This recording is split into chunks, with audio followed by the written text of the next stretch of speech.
Assalamu alaikum dostlar. Şunday olgan 3x3 konvertni sörülörden 5 ştuk jasadık. Бұл adresimiz Oş oblast Alay rayonunda Joşolu деген айылда bir эс алуучу жайга жасадык. Шул жерде келип форель балыгын заказ берип жеп кетсеңиздер болот экен. Ошол жерге ушундай алып жасадык.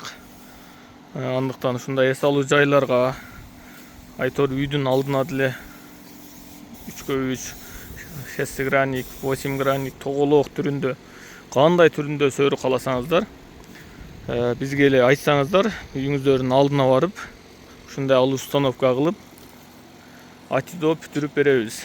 Азыр краска кылып аткан мезгилибиз. Андыктан бизге байланышыңыздар, заказды бериңиздер. Кызматыңыздардабыз.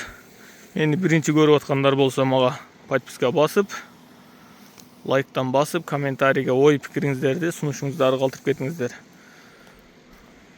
Сиздердин ар бир сунушуңуздар мен үчүн маанилүү.